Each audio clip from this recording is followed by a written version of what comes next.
Assalamualaikum anak-anak. Hari ini kita bertemu dalam mata pelajaran sejarah tahun 4. Tajuk hari ini adalah mengenali sejarah dalam minit Sabtu.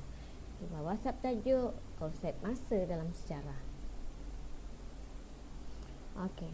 Mana konsep masa kamu tengok di sini ada kronologinya, ya, konsep masa dalam sejarah. Kita tengok kronologi masa. Di tengah-tengah ni konsep masa dalam sejarah, kemudian di sebelah sini ada cabangnya zaman. Ada dua, ya, satu kronologi masa, satu lagi zaman. Okay, kita tengok dalam kronologi masa. Kronologi masa adalah urutan masa. Maksudnya ikut turutan, ikut nombor-nombor dia. Okey. Sesuatu peristiwa sejarah dikaji mengikut kronologi masa. Okey. Sejarah dia ada masa dia, step dia dari 1, 2, 3, 4, 5, ya. Okey. Kronologi dibahagi kepada 3 bahagian. Ada 3 bahagian, iaitu dekad, abad dan juga alam. Okey, dekad, ya, dekad kamu tengok tempoh masa dalam 10 tahun, ya. 10 tahun kita panggil itu satu dekad. Okey, abad pula tempoh masa 100 tahun. Kalau satu abad 100 tahun lah. Dan alaf tempoh masa 1000 tahun. Kamu perlu ingat ni. Ni kadang-kadang ada masuk dalam peperiksaan. Okey, kemudian kita tengok di sini pula zaman. Zaman ditentukan bagi satu tempoh masa yang panjang. Panjang masa, lama, ya. Zaman dibagi kepada 2, sebelum Masihi dan Masihi. Sebelum Masihi iaitu zaman sebelum kelahiran Nabi Isa. Dan selepas Masihi, zaman selepas kelahiran Nabi Isa. Okey, nampak situ. Kamu pun ada belajar sebelum Masihi, Masihi dalam agama, kan, dalam pelajaran agama. Sirah. Nanti ada belajarlah kalau belum belajar lagi. Okey, kita tengok sekarang dekad. Alaf, abad, dekad. Ya, garis masa ni ada garis masa. Tadi cikgu dah terangkan, kan. Kalau alaf 1000, 1000 apa ni? 1000 tahun. Kalau abad 100 tahun. Dan dekad 10 tahun. Okey, zaman sebelum Masihi. Nampak sebelum Masihi ni? SM. SM tu sebelum Masihi dan M adalah zaman Masihi. Okey, kita tengok sini kronologi peristiwa pembentukan gagasan Persekutuan Melayu. Ni sebenarnya ni dalam darjah 6, tapi kamu perlu juga tahu, ya. Pada 27 Mei 1961, gagasan Persekutuan Tanah Melayu dicadangkan oleh Tengku Abdul Rahman. Dan kemudian selepas itu turutan masa dia, ya, Julai 1961, Jawatan Kuasa Perundingan Persekutuan JPMMN ditubuhkan, ya. Dan kemudian pada 16 Oktober 1961, usul gagasan Persekutuan Malaysia dibawa ke Dewan Rakyat oleh Tengku Abdul Rahman. Dan pada 9 Julai 1963, Perjanjian Persekutuan Malaysia ditandatangani di Melbourne House, London. Dan pada 16 September 1963, pengisytiharan Persekutuan Malaysia. Di mana itulah Hari Malaysia yang kita sambut pada 16 September setiap tahun. Okey, seterusnya garis masa tamadun dunia. Kita pun kena tahu juga tamadun dunia, ya, bukannya Malaysia saja. Tengok sini, ya. Kita tengok dari sini tamadun Mesir sebelum Masihi 3000, ya, sebelum Masihi. Lepas tu tamadun Indus. Jarak dia nampak 3000 sebelum Masihi, 2000 sebelum Masihi. Lepas tu 1000 sebelum Masihi. Lepas tu barulah tamadun Greek. Dan pada selepas tamadun Greek kita ada tamadun Rom, ya. Kemudian 478 sebelum Masihi, ya. Tengok kosong Masihi. Belum. Lepas tu selepas kosong Masihi ni Mayan, ya. Lepas tu zaman pertengahan Eropah. Lepas tu Sriwijaya atau Khalifah Ismail. Khalifah Islam, maaf, ya. Kemudian Angkor, Majapahit dan barulah Kesultanan Melayu Melaka selepas 1000 Masihi. Kita tengok, ya. Tamadun Kedah Tua. Ni kita akan belajar nanti dalam bab-bab yang akan datang, ya. Tamadun Kedah Tua berusia seawal 487 sebelum Masihi, melibatkan kawasan 4 persegi. 97 tapak dipetakan. 46 tapak sudah mendedahkan 4 fungsi. Okey, apa dia 4 fungsi tadi? Ya, 4 fungsi tapak tadi. Kita tengok ritual keagamaan, pusat peleburan besi, pelabuhan atau jeti dan juga pusat pentadbiran. Ni fungsi-fungsi dia. Ritual agama ni tempat perkembangan agama, peleburan besi ni ekonomi lah ya. Pelabuhan, tempat perhubungan, dan pentadbiran ni tempat nak menguruskan sesuatu pentadbiran. Okey, seterusnya ni adalah bahan mentah ya yang kita tengok, yang peninggalan lah dari zaman-zaman dahulu. Okey, tengok di sini bahan mentah dan megatit yang digunakan dalam aktiviti peleburan besi di Sungai Batu yang ditinggalkan oleh orang-orang dahulu ya. Okey, kemudian ketulan jongkong besi hasil peleburan besi di Sungai Batu yang dijangka untuk dieksport. Kita nak jual. Tapi ada tinggal ketulan jongkong ni ya. Kemudian sisa besi hasil peleburan di Sungai Batu. Ni sisa-sisa yang kecil-kecil je dah. Tinggal sececir dekat Sungai Batu ya. Lepas tu dekat sini kita tengok tuyere atau alat peniup angin. Dia macam mesulin lah. Kita tiup. Ditemui dengan banyak di tapak Sungai Batu. Dibuat daripada tanah liat berbentuk bulat memanjang dan berlubang di tengah.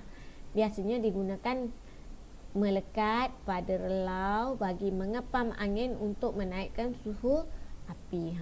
Sebab tengah tadi ada lubang kan. Masuk kita tiup ataupun angin akan masuk situ untuk menghidupkan api-api ya.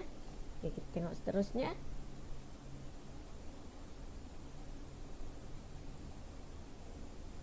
Okey, di sini kita tengok pula ribuan pecahan atap genting jenis Singgora yang ditemui di tapak jeti mencadangkan jeti Sungai Batu mempunyai bumbung jenis atap genting sejak abad kedua Masihi lagi.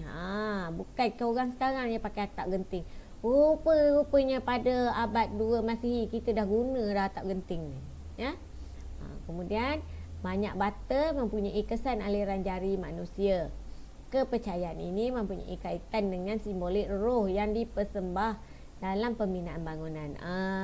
Mungkin tempat ni dijadikan batu bata ni digunakan untuk menyimpan, tempat penyimpanan lah mayat-mayat orang yang telah meninggal dunia pada masa dahulu ya. Dan dijadikan tempat persembahan, menyembah dia lah. Lepas tu tengok akhir ni ya. Bata ini mempunyai kesan tapak kaki haiwan yang berbentuk mungkin semasa bata sedang dijemur untuk menjadi keras dan kering. Nampak ni ada tapak macam pau kucing. Mungkin dulu anjing ke, harimau ke ya. Nampak kesan tapak kaki ni. Boleh tengok lah. Okey. Di sini kita tengok lagi tinggalannya ya. Tembikar. Tembikar tahu pasu lah ya. Ni pun lagi tembikar. Lepas tu alat batu. Alat batu ni kita gunakan untuk memotor, mengetuk ya. Seramik ni pun gunakan dijadikan pinggan, mangkuk yang digunakan oleh orang zaman dahulu. Okey, seterusnya. Sebab dan akibat dalam sejarah. Okey. Kita tengok peristiwa pendudukan Jepun di tanah Melayu. Ni kita ambil sikit lah, serap-serapkan dekat kamu. Ni patutnya kamu belajar darjah 6 tapi cikgu masukkan sikit supaya kamu lebih mengetahui ya. Sebab dan faktor. Apa yang menyebabkannya ya? Ekonomi ni untuk menjana pendapatan ya. Propaganda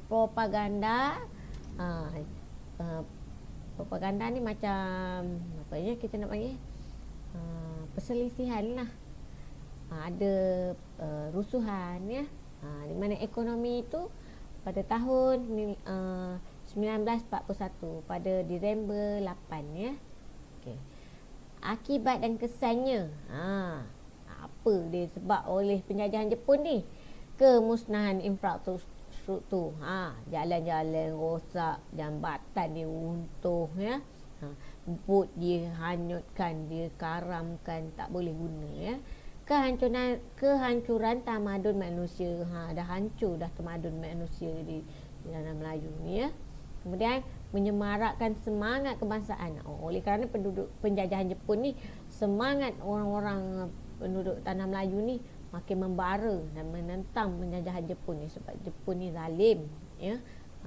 Dan kamu boleh tanyalah mak-mak kamu, ayah, datuk nenek macam mana pada zaman penjajahan Jepun. Mungkin mak-mak muda tak tahu, ya. Kalau sedang cikgu pun mungkin tak tahu, kena tanya nenek-nenek, ya, orang-orang yang lebih lama. Okey, pengisytiharan kemerdekaan Persekutuan Tanah Melayu. Ni apa dia? Ni sebenarnya darjah 6 juga, tapi cikgu sengaja masukkan supaya kamu tahu sikit.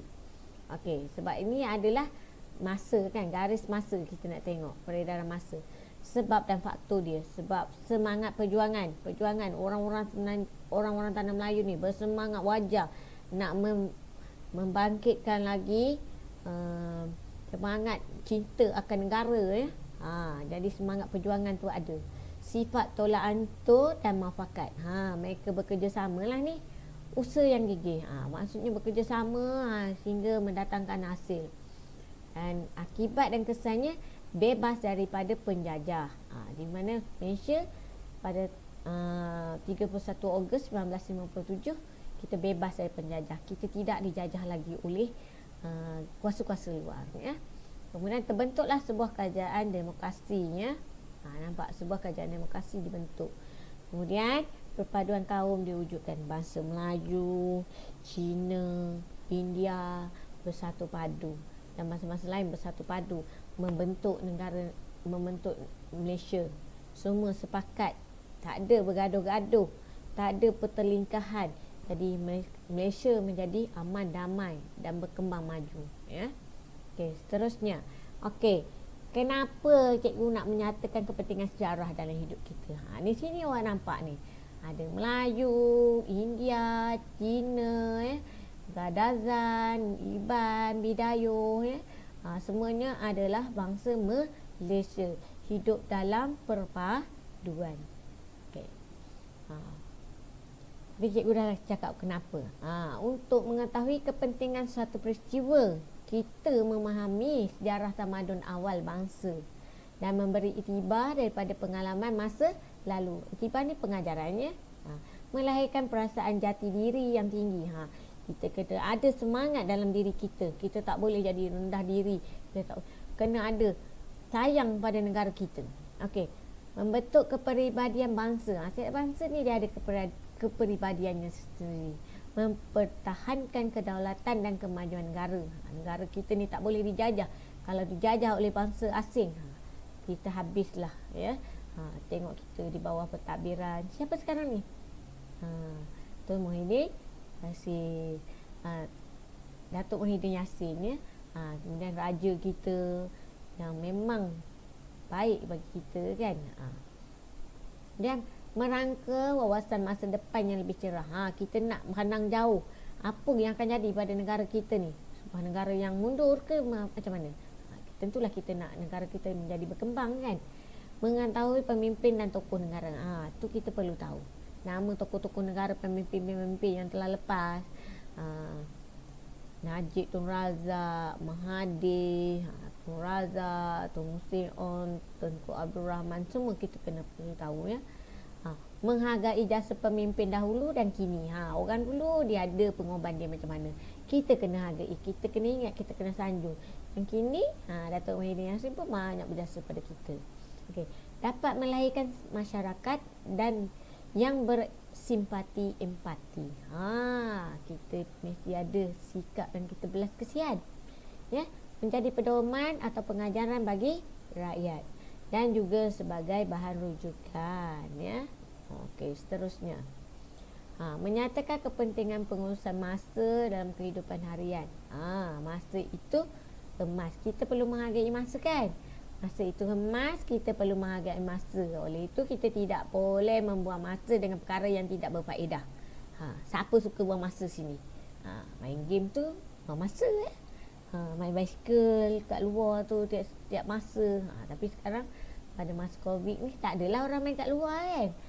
Jadi semua orang menghabiskan masa di rumah dengan aktiviti yang berfaedah. Tapi main game tak berfaedah. Cuma kita tengok apa yang ada dekat sini. Ya, menghargai masa iaitu tidak membuang masa dengan perkara yang tidak berfaedah, iaitu satu dia nampak sini membaca buku, majalah atau surat khabar. Lepas tu beriadah bersama-sama keluarga, ya. Jadi macam mana kita nak buat? Kita perlu merancang masa. Lepas tu mengisi masa dengan perkara yang berfaedah, melaksanakan dengan sempurna dan membahagikan masa mengikut kesesuaian. Janganlah pagi-pagi buta awak nak pergi buat apa? Pagi-pagi buta nak buat apa? Kita hargai masa lah, mengaji kan. Baca lepas solat tu mengaji, baca buku. Janganlah buang-buang masa lagi dengan perkara-perkara yang tak berfaedah tu. Ya. Banyak aktiviti yang berfaedah kamu boleh buat. Okey, seterusnya. Masa dapat dimanfaatkan dengan sebaiknya. Macam mana kita nak buat? Kenapa kita nak manfaatkan? Okey, disiplin diri yang mantap dapat dibentuk. Urusan dapat disiapkan dengan lancar. Dapat mengelakkan diri daripada tekanan. Super awak belajar PDPR ni lah, online ni. Perlu masa, set masa. Cikgu dah bagi jadual pukul 10 hingga pukul 11. Awak kena buatlah masa tu. Jadi lepas tu tak payahlah buat kerja lain. Sebab itu awak kena disiplinkan diri. Uruskan masa dengan baik kan. Lepas tu kita tak boleh lah kalau kita tak uruskan masa dengan baik, nanti kita akan rasa stres, nampak? Ya, tekanan bagi kita. Nampak ni masa. Dia menambahkan apa? Jam kan? Okey, seterusnya. Okey. Kita nak tengok masa lalu dengan masa kini, masa sekarang. Ada yang cikgu tak masuk sini, tapi cikgu sikit-sikit yang cikgu masukkan ya. Masa dulu dan kini. Tengok ni. Kita tengok dari awal. Zaman mengajar, kita mengetahui zaman kehidupan masyarakat dahulu. Pencapaian, perkembangan serta perubahan yang berlaku sepanjang zaman dapat dijadikan panduan dan teladan bagi kita. Okey, tengok peralatan rumah. Dulu pernah awak tengok ni setrika ni. Cikgu pernah tengok ni, pernah gunakan waktu cikgu sekolah rendah. Ya, setrika arang. Kita akan masukkan arang dalam ni, pakai arang tu dan kemudian kita iron baju. Selepas tu barulah ada setrika wap. Bukan wap yang macam sekarang ni, bukan circle stream. Ya, Philip macam rumah kamu tu. Ni wap digunakan air yang pempanaskan. Baru boleh kita gosok baju kita, iron kan. Dan kemudian barulah teknologi moden setrika elektrik. Kita lekat je dekat plug, boleh je. Tapi yang lagi canggih sekarang setrika steam tu kan, yang letak air dalam tu, Philip. Harga pun mahal. Dulu murah je. Tapi setrika arang ni diperbuat daripada apa ni? Tembaga ataupun besi. Ni berhati-hati bila guna ni. Tak ada dah sekarang, orang buat perhiasan ni. Yang setrika wap ni cikgu tak ingat. Cikgu tak sempat. Tapi setrika elektrik ni biasa ya. Salah guna, hangus baju. Okey. Otomotif kenderaan ni kita tengok. Dulu pakai kereta kuda. Bila dah moden sikit, kereta enjin diesel. Dan nampak ni bentuk dia macam mana. Ya. Dan kemudian yang baru kereta enjin petrol. Dan ada lagi kereta menggunakan apa? Solar kan. Hybrid. Ya. Itulah teknologi dulu dan kini. Sekarang semuanya berlainan. Kereta terbang ni tak ada lagi. Okey, kita tengok evolution of telephone. Banyak mana dulu tahun 1885 macam mana telefon dia. 1920 telefon dia. Tapi ni kalau ada pun dah jadi antik ya. Kemudian 1965 macam ni. Ni di rumah-rumah di pejabat adalah 1985. Cikgu pun pernah pakai telefon macam ni dulu dekat rumah cikgu ya. Ni 1990. Nampak ni. bawa besar je. Tapi sekarang dah makin canggih. Tahun 2000 dah kecil. Kemudian tahun 2015 future. Sekarang kita menggunakan Android ya. Android tekan-tekan di hujung jari semuanya. Apa yang ada di hujung jari semua kita boleh tengok. Apa maklumat yang awak nak semua ada dalam telefon ni. Okey. Okey, seterusnya menjelaskan kepentingan menghargai warisan bangsa bagi melahirkan jati diri. Okey, kita tengok sekarang warisan kita iaitu tarian tradisional ya. Contoh dia kamu tengok sini Melayu, Tapin Melayu. Lepas tu ada Bharatanatyam. Kemudian ada ngajat, kuda kepang, naga, tarian naga Cina lah ya. Pelbagai kaum lah tarian tradisional, nanti kita akan belajar. Lepas tu kita ada permainan tradisional, contohnya congkak ya, buah bulan. Biasa main kan buah bulan di negeri Kelantan. Kemudian alat muzik tradisional, rebab, kita gosok-gosok. Sekarang gitar kan. Lepas tu kulit tangan, tu main benda panggil, cikgu pun dah lupa dah ni. Kulit tangan dia tulis sini, tapi tak silap cikgu ni nanti kita ingat semulalah masa kita belajar kat sekolah nanti. Kemudian ini gong. Gong ni pernah keluar dalam UPSR ya. Lepas tu gendang Cina ya. Tadi kemudian makanan tradisional, contohnya lemang. Semua orang tahu lemang sedap. Macam mana nak buat, cara pembuatannya pun susah. Kemudian kuah bahulu, kemudian zinzong ni makanan Cina lah ya. Okey, seterusnya kita tengok semuanya menjadi bukti kewujudan bangsa sejak dahulu lagi. Sebab itulah cikgu cakap dari dulu lagi kita ni pelbagai kaum. Ada Melayu, Cina, India tapi bangsa Melayu lah yang paling awal di negara kita Malaysia. Dia kenapa? Agar warisan bangsa tidak musnah dan terhapus, kita kena pelihara. Tak boleh kita hilang, kita buang dari masyarakat kita ni ya. Menjadi bukti kepada sejarah negara ya, sumber premier dan sekunder ya, untuk mengekalkan identiti nasional. Okey. Kemudian sekian, terima kasih. Nanti kita jumpa lagi di lain pelajaran. Okey.